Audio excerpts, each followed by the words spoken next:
Channel 11 presents Talk It Over. Here's your host, Ellen Adelstein. Welcome to Talk It Over. My guest this evening is Dr. Guido Risso Levi, head of the Jewish community here in Cairo, Egypt. Springtime marks the occasion of Passover for the Jews around the world. And when in Cairo, Egypt during Passover, I talked with one of the leaders of the Jewish community, the doctor, Dr. Guido Risso Levi. Dr. Levi? Yes. Were you born in Cairo? Yes. And my family, all my brother and sister are born in Cairo. But my family, my grandpa came from Baghdad, Iraq, and my grandma from Turkey, and both my grandpa and grandma came from Turkey, as well as my father. My mother was born in Egypt. And you went to school in Egypt? I went to school in Egypt, yes, but I studied medicine in Italy and Paris and London. And then I came back here and settled for my profession. Are most of the Jews in Egypt of a mixed heritage such as you? Yes, a lot of them. It just came like that. There were people of foreign extraction like Italian, French, and the Maghreb from Tunis, Algeria, Morocco, or Turkey. Before 1920, you could enter Egypt with just your visiting card. There was no passport. Anyone could settle in Egypt like that. And we were not the only one. There were plenty of Greeks and Turkish citizens and Italian and Greek people who settled in Egypt. What are the conditions of the Jews in Egypt? They were very good. They were very good up to the beginning of the founding of Israel. Then 1948. Then we had never any trouble. Our general conditions were very good. And then, of course, high politics enter, and gradually things were not as they were. What is the feelings of the Jews in Egypt towards Israel? You are all Egyptian citizens. Yes. Israel was and is the enemy of Egypt. How do you feel as Jews? I don't consider Israel like enemy of Egypt. It's just the other way around. And also this feeling was a brand new feeling which grew up with politics. It's a question of destiny, because we were very well integrated in Egypt. We never had any trouble for thousands of years. We never had any troubles. Unfortunately, things turned like that after the war, the big war, Second World War. And here we are, and we are partially victim of politics. We never had any trouble with the Egyptians, with the other Egyptians. What happened during the regime of Mr. Nasser? Well, of course, it's not a question of being regime of Mr. Nasser, but we had a lot of pressure.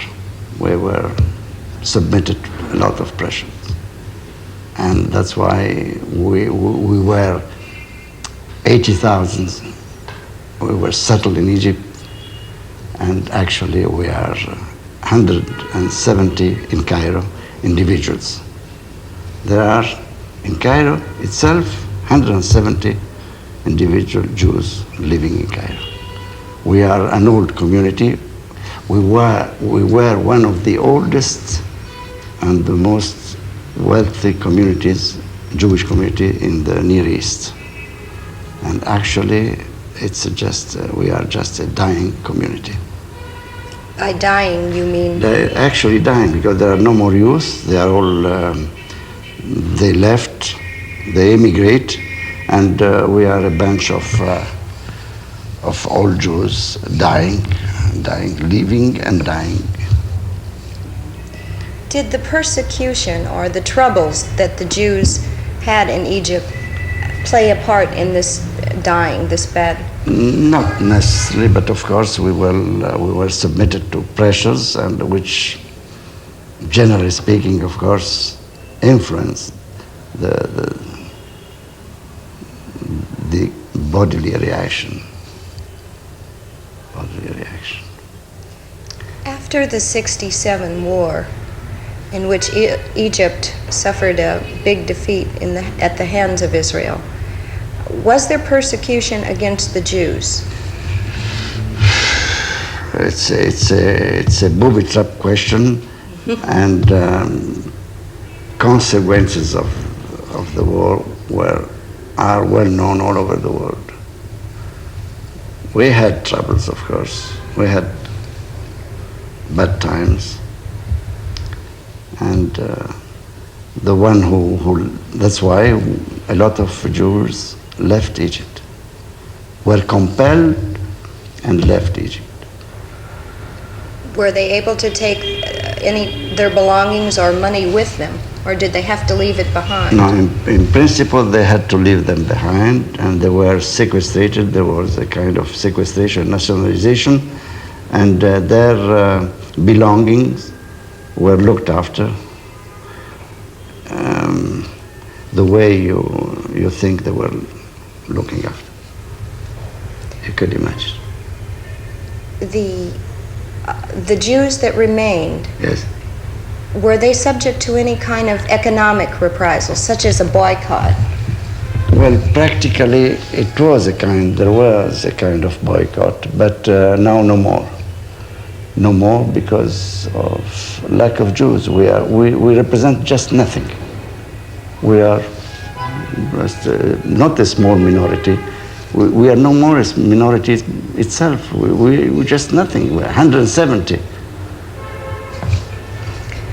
During the high holidays and during Passover, the Yes. religious times of year, Yes. when you gather at your synagogue, Yes. are you subject to attacks from... No. We never had any trouble. On the contrary, the government of Egypt was always very, very strict about protecting the religious cult.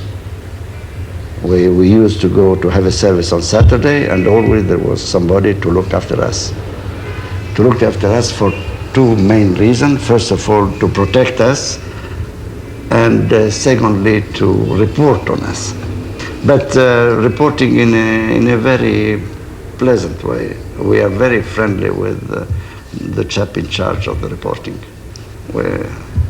For instance, once I was leaving the service before the end, and Hassan said, "Why do you leave before RD, doctor? Wait till the end." He encouraged me to stay until the end of the service. I noticed the other evening only 2 children at the service. Yes. Is that all that remains of young... No, we had, I think, eight children living in Cairo. And that's all, because the fathers live in Cairo and carry on their work. And now there is no more practically pressures. We just lead a normal life. I mean, of course, if you just hit with your car another car, you have to pay a fine. But otherwise, we carry on as a normal citizen. What are some of the occupations of the remaining Jews? Well, first of all, a third practically are on retirement. Mm-hmm. They receive a retirement. And some, we have a few, one doctor or two, one dentist, and a few lawyers, and a few small merchants. And the other ones are just retired. They live on retirement money. Why did you not leave Egypt? This is quite a personal question, but as I'm a bachelor and my family the other members of the family are away, I consider myself that I can do a good job for the Jewish community, and I'm a philosopher. I don't want any money. I just have a norm, and I lead, and also personally, I never had any trouble. But sometimes, but years ago, we were dismissed of some functions. For instance, For instance, I was a doctor of a few insurance companies, and I was thrown away. I was you were summarily dismissed. dismissed, very summarily. Just a letter from today, you're no more member. We'll pause for a moment. Is yours the only Jewish synagogue in Cairo, and do you have a rabbi? We have no rabbi since a few years ago. The last one left for New York, and he died there. Practically, we are not in really need of a rabbi. We have people who know the law, the religious law very well, and we just lead and we carry on services, normal services. Of course, we can't do any religious marriage. There is no need of anybody because there are no more marriages. And there is no bar mitzvah because there are no people needing a bar mitzvah. And of course, there are no circumcision because we are no more babies. We are old chaps. That's all. I mean, we don't need any rabbi. We would like to have a rabbi, but it's not really important nowadays.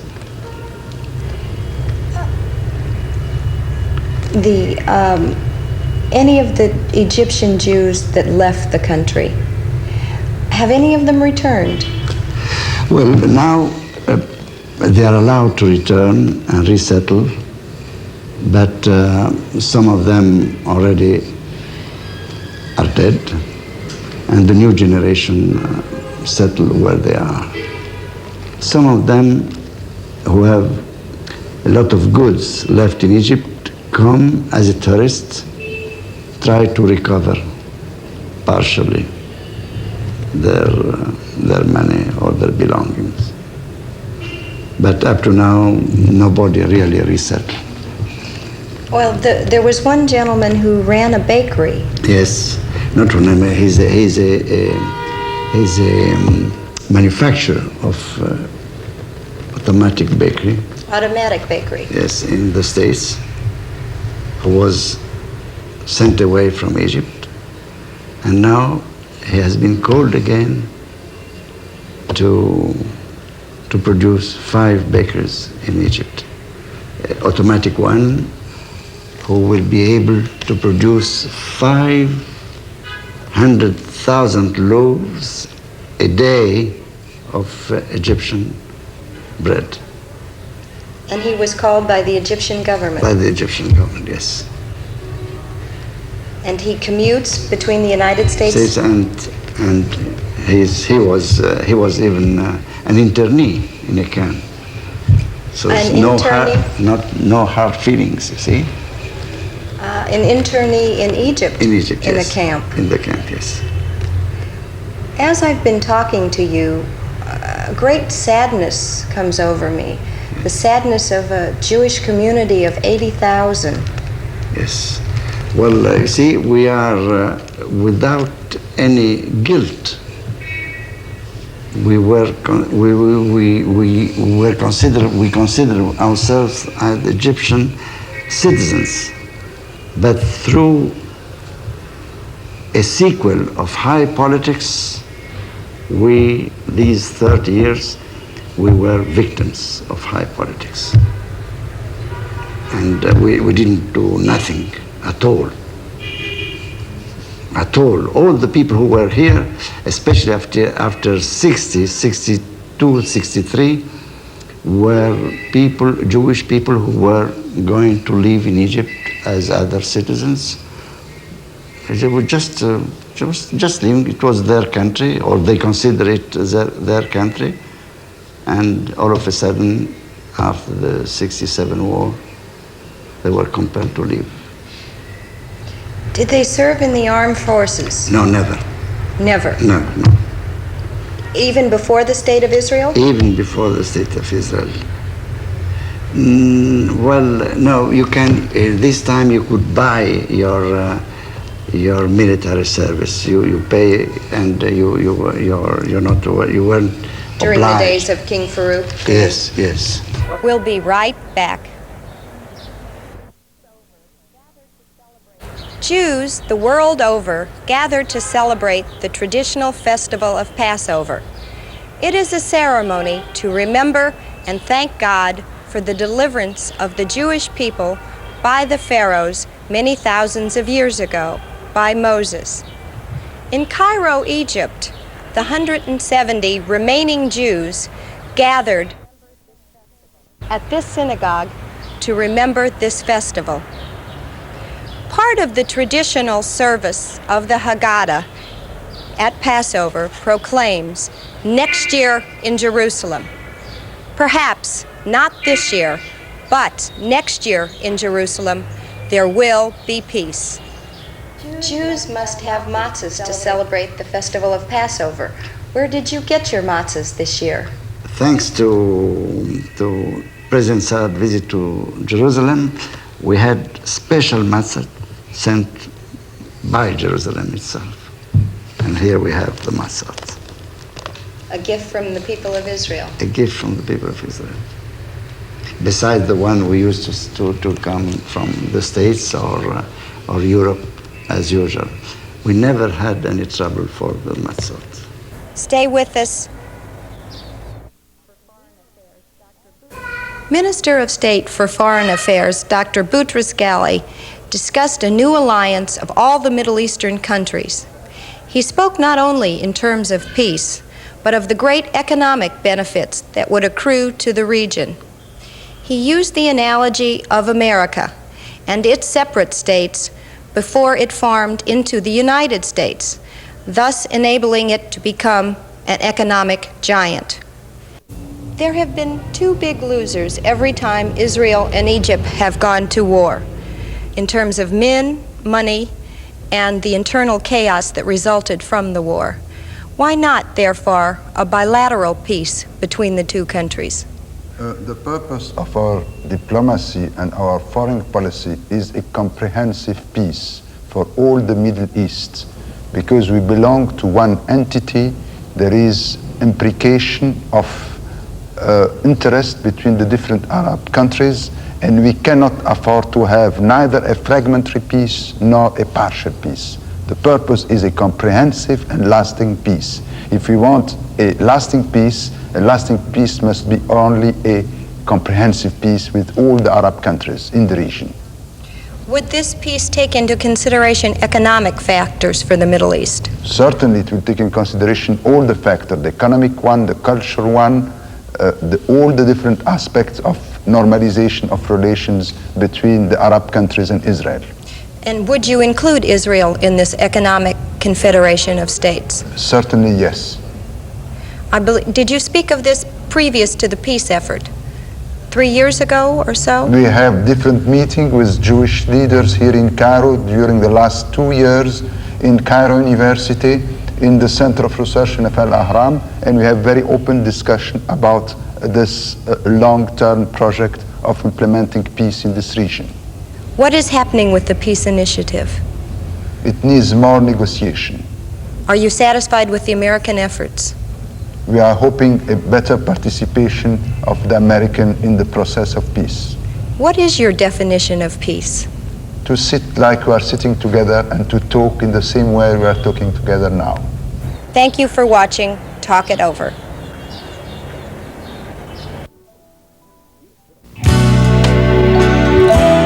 You've been watching Talk It Over with your host, Ellen Adelstein. Join us every week at this same time for Talk It Over here on Channel 11. The preceding program was pre-recorded.